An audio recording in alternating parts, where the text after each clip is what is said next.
नमस्कार। कभी सोचा है कि हमारे समाज को असल में चलाता कौन है? वो कौन सी ताकतें हैं जो पर्दे के पीछे काम कर रही होती हैं? देखिए, शक्ति और सत्ता ये सिर्फ राजनीति की किताबों में लिखे भारी भरकम शब्द नहीं हैं। ये हमारी रोजमर्रा की जिंदगी का हिस्सा हैं और यही तय करते हैं कि कौन बॉस है और कौन फॉलोअर। तो सवाल ये उठता है कि हम कुछ लोगों की बात तो आंख बंद करके मान लेते हैं, लेकिन दूसरों को पूरी तरह अनसुना कर देते हैं। ऐसा क्यों? ये सवाल जितना सीधा सा लगता है ना, इसका जवाब उतना ही गहरा है। और ये जवाब हमें सीधे समाज की अंदरूनी मशीनरी तक ले जाता है। तो चलिए इसी पहेली को सुलझाने की कोशिश करते हैं। इसकी शुरुआत होती है दो शब्दों से, जो सुनने में तो एक जैसे लगते हैं और अक्सर लोग इन्हें एक ही समझ लेते हैं, पर असल में इनमें जमीन आसमान का फर्क है। वो शब्द हैं शक्ति और सत्ता। तो सबसे पहले बात करते हैं शक्ति की। इसे बिल्कुल सीधी सीधी भाषा में समझिए। अपनी मर्जी दूसरों पर थोपने की काबिलियत, चाहे वो मानना चाहें या ना चाहें। मतलब इसका आधार ही है जबरदस्ती या फिर जबरदस्ती की धमकी। जैसे स्कूल का कोई बुली होता है ना, जो जबरदस्ती किसी से कुछ छीन लेता है, बस वो शक्ति का सबसे कच्चा रूप है। और अब आते हैं सत्ता पर।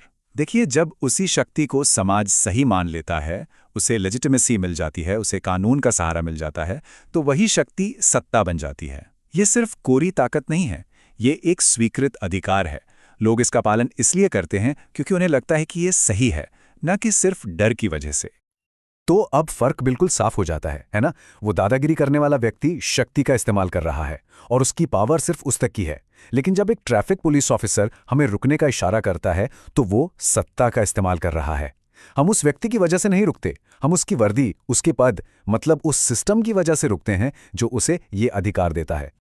ठीक है, तो सत्ता वो शक्ति है जिसे समाज ने मंजूरी दी है, पर सवाल ये है कि हम ये मंजूरी देते ही क्यों हैं? आखिर क्या वजह है कि हम किसी की आज्ञा का पालन करने को तैयार हो जाते हैं? इस सवाल का शायद सबसे बेहतरीन जवाब दिया है महान समाजशास्त्री मैक्स वेबर ने। वेबर के हिसाब से लोग 3 मुख्य वजहों से सत्ता को स्वीकार करते हैं और इन्हीं वजहों के आधार पर सत्ता के 3 टाइप्स बन जाते हैं। ये हैं कानूनी, तर्कसंगत, पारंपरिक और करिश्माई। चलिए एक एक करके इन तीनों को समझते हैं। सबसे पहले कानूनी तर्कसंगत सत्ता। यहां सारा खेल नियमों और कानूनों का है। हम किसी इंसान की नहीं, बल्कि उस ओहदे की, उस पद की इज्जत करते हैं जो कानून के हिसाब से बना है। सोचिए, किसी कंपनी के सीईओ या कॉलेज के प्रिंसिपल के बारे में। उनकी सत्ता उनकी कुर्सी में है, उस पद में है जो नियमों ने उन्हें दी है। वो कौन है, इस बात से फर्क नहीं पड़ता। दूसरा टाइप है पारंपरिक सत्ता। ये वो सत्ता है जो परंपरा पर चलती है, मतलब ऐसा ही होता आया है तो ऐसा ही होगा। इसका आधार है हमारी सदियों पुरानी रीति रिवाज। जैसे किसी राजघराने में राजा का बेटा ही राजा बनेगा। क्यों? क्योंकि यही परंपरा है। या कई समाजों में परिवार के मुखिया का जो अधिकार होता है, वो भी इसी का उदाहरण है। और अब आता है तीसरा और शायद सबसे दिलचस्प टाइप, करिश्माई सत्ता। ये न तो किसी कानून पर टिकी है, न किसी परंपरा पर।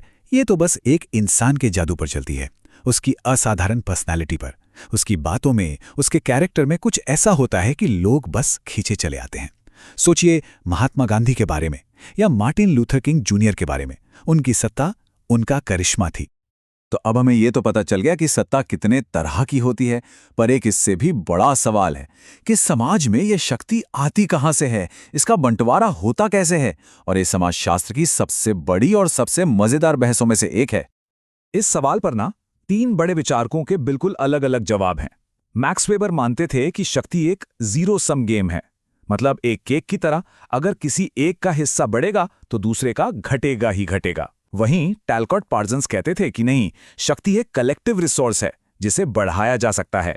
और फिर हैं कार्ल मार्क्स। उनका नजरिया एकदम अलग था। उनके लिए शक्ति का मतलब था शोषण, कि पावर हमेशा अमीर वर्ग के हाथ में होती है और वो इसका इस्तेमाल गरीबों को दबाने के लिए करते हैं।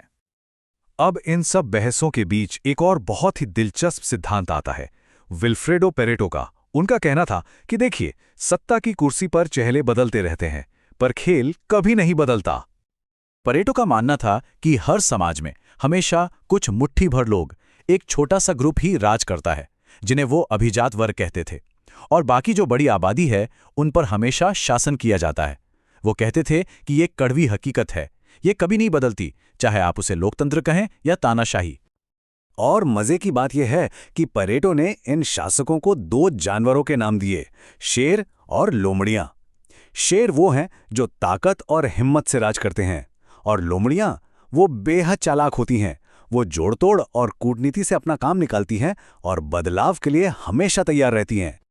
लेकिन परेटो ने यह भी कहा कि कोई भी हमेशा के लिए राजा नहीं रहता। वक्त के साथ शेर कमजोर पड़ जाते हैं और चालाक लोमड़ियां उनकी जगह ले लेती हैं, और फिर लोमड़ियों की चालाकी भी एक दिन खत्म हो जाती है। इसीलिए परेटो ने कहा था कि इतिहास अभिजात वर्गों का कब्रिस्तान है। ये अदला बदली हमेशा चलती रहती है।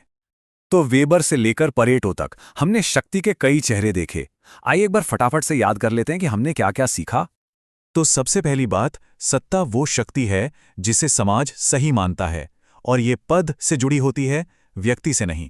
दूसरी बात, वेबर के अनुसार हम या तो कानून की वजह से, या परंपरा की वजह से, या फिर किसी नेता के करिश्मे की वजह से आज्ञा मानते हैं।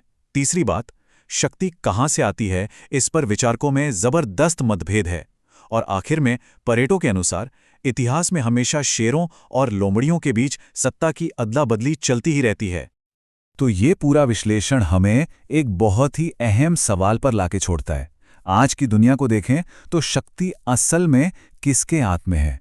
हमारे नेता, हमारे सीईओ, हमारे प्रभावशाली लोग, क्या वे शेर हैं, लोमड़ियां हैं, या फिर इस आधुनिक युग ने किसी बिल्कुल नए तरह के अभिजात वर्ग को जन्म दे दिया है? सोचिएगा जरूर।